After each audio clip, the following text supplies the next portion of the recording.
Tomorrow's vice presidential debate here will feature two contestants with an awful lot in common. Both are middle-aged white fathers of three with law degrees. Both spent time in Congress and as governors. They have conveniently flexible positions on trade and a willingness to talk about their faith. Chief legal correspondent Shannon Bream looks at how social issues may play a part in tomorrow's event. Two men who grew up Catholic, served as governors, and now find themselves battling to be the next vice president. But their ideology on key social issues couldn't be more different. When it comes to abortion, GOP vice presidential nominee Governor Mike Pence is unequivocal. I'm pro-life. I don't apologize for it. I truly do believe that Roe versus Wade was wrongly decided and again overturned more than a century of pro-life laws that had been enacted through the democratic process in all 50 states. The Democrats' VP pick, Senator Tim Kaine, says he's personally pro-life but supports upholding Roe v. Wade. I've taken the position, which is quite common among Catholics. I got a personal feeling about abortion, but the right rule for government is to let women make their own decision. The two candidates don't agree on the issue of same-sex marriage either. I'll always believe that marriage is between one man and one woman, but my conviction on this matter is that that's an issue that ought to be left up to the states. My full, complete, unconditional support for marriage equality is at odds with the current doctrine of the church that I still attend. But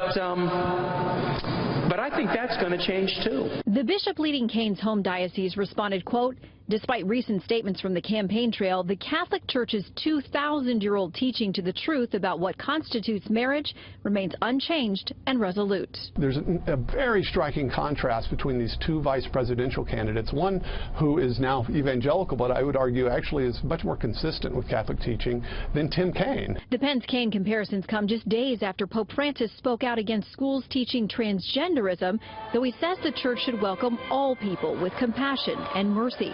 When asked about the upcoming election here in America, he said he would address only a fictional situation. Study the proposals well, pray, and choose in conscience.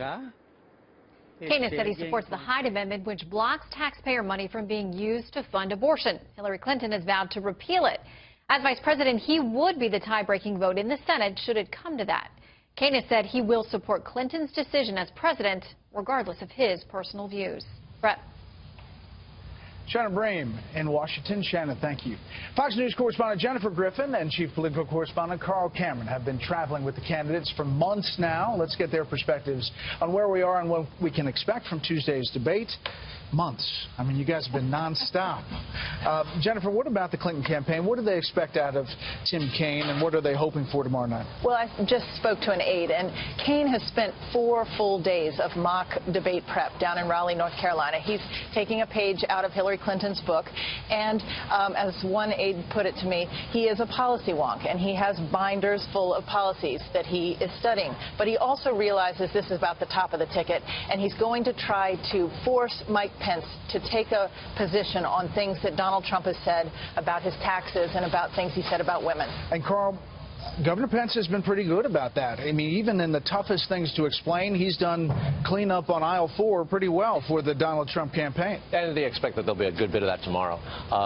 Part of the challenge for Pence really has a great deal to do with how things went after the first debate for Donald Trump. The reaction hasn't been all that positive. Part of Pence's mission, whether he likes it or not, is to try to reverse that, change the momentum, get back on offense, as opposed to having the top of the ticket on defense. And he has had some policy differences. For the first couple of months of his candidacy, he would not say that Mexico is going to pay for the wall that ticket would build. He has begun to say those things. And for him, the art of the turn will be getting off of defense and defending Donald Trump and going back to the attacks on Hillary Clinton and her policies. The basic message he's going to hit is change. We are the change agent. And following Donald Trump's lead over the last couple of weeks, he will identify the problems the country faces and then lay them squarely at the feet of Hillary Clinton and Democratic policies and challenge her to explain why things are so lousy and why she hasn't been able to do anything. And that has been working. It's just that it was eclipsed by the debate performance.